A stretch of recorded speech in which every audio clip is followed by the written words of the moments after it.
Hello friends, I am Chevee. Welcome to my shed. How are you today? How's life in your world? How's things where you are?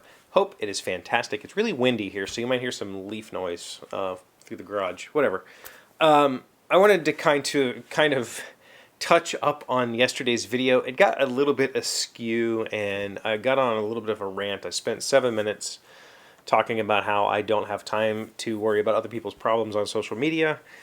And yes, I am very aware of the hypocrisy there because I spend 10 minutes a day in front of a camera telling you all of my problems and hoping that somebody will watch and hoping that somebody can gain some sort of insight or maybe even learn a life lesson from that.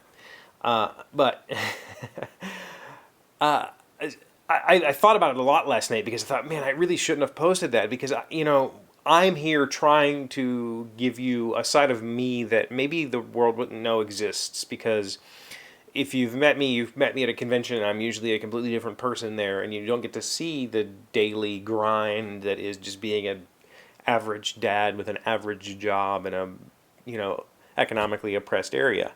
But is that not the same thing as worrying about somebody else's problems or taking the time out of your day to worry about somebody else's problems? So I thought about it a lot last night, and I really thought about the people that I do care about on social media. There are people that I go look at their posts because they're really important to me. And they're not just my family and my close friends. There are people that are important to me because of a connection we've made in the past, or because of they've influenced me in some way, shape, or form, and I will watch everything or even read most things that they'll put out.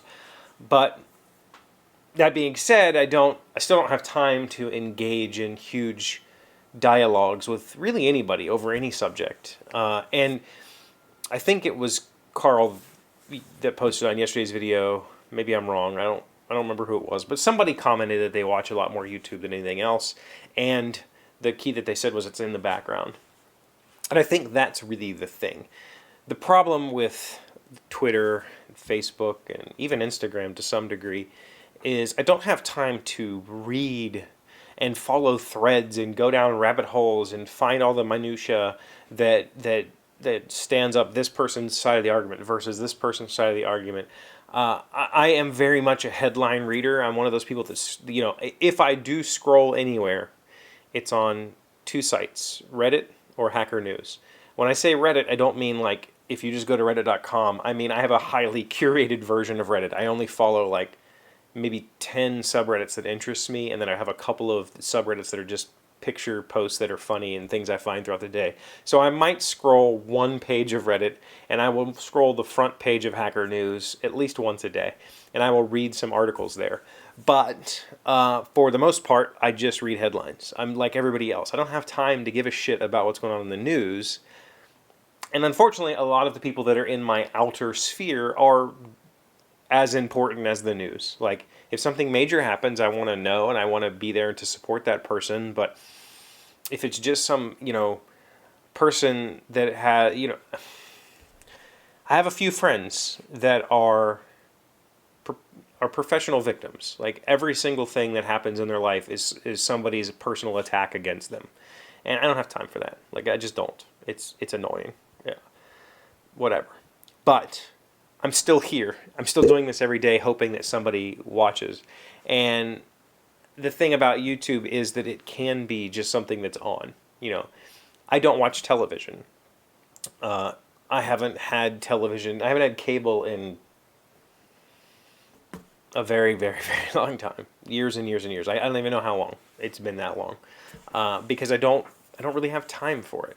I would rather be doing something productive. I'd rather be, even if it's just reading a book. I feel like to me, my personal take is that reading a book is more productive than watching television. But because I don't watch television, I do watch probably an hour or so of YouTube a day. And some days it's more, depending on what day of the week it is. Some creators put out a bunch of stuff all at once, and I will watch those videos. But often it's just kind of there.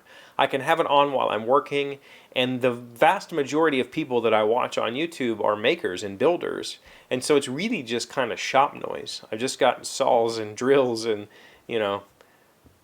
people making things on the side that I can glance at and follow along a little bit. I don't really have to give very much attention to it because it's not a story or it's not a personal attack or whatever that I have to follow. I can just glance over, oh, he's working on that part now, and go back to whatever I'm doing. Or she is working. I shouldn't have said that.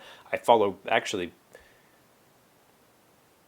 there's quite a few female channels that I'm more interested in watching because I think they have really fun approaches to the way they do things. Anyway, that's beside the point. I didn't mean to get off on the track there, but for me, YouTube just kind of sits there and it does its thing, and I watch every now and then, and it's an ancillary thing in the background. Whereas going on Twitter and actively engaging with all of this content means I have to read all this stuff and click to expand links and follow conversations, and that's the part I don't have time for. And my kids are guilty. My kids will constantly talk to me about, I got in a fight with this person on Facebook. Like, why? If they said something, just go, cool, and move on. Like, who gives a crap what anybody said to you on Facebook? Just next, you know? I don't know. I don't know what I was exactly trying to say, but I guess I was just a little bit frustrated with that. With the kind of herd mentality that comes with a lot of the social media that I see. Maybe I'm crazy. But I still, I still want to do this show, and I still hope that somebody gains some value out of it. So it's always awesome to hear people chime in when I say something, even when I say something that's kind of a negative video. I think yesterday was pretty negative, and for me it was very negative. It's not the kind of stuff that I normally like to do. So thank you for being here for me, and thanks for being good friends and understanding that I'm a real person, right? And I have, sometimes we're going to have conflicting opinions. That's all I got for you today. Thanks for being here as always. Thank you for liking, commenting, subscribing, being amazing friends, wonderful people. I appreciate you. And I'll see you again tomorrow. Today's word you should know to sound smart is equanimity. It is a noun meaning the ability to keep one's cool during times of stress, conflict, or trouble. When his mother locked her keys in the car, her young son responded with surprising equanimity. Equanimity. E-Q-U-A-N-I-M-I-T-Y. Funny enough, I am very equanimous. I know that's a word in person, but I've been playing a lot of Valheim lately with him, and I panic in that game.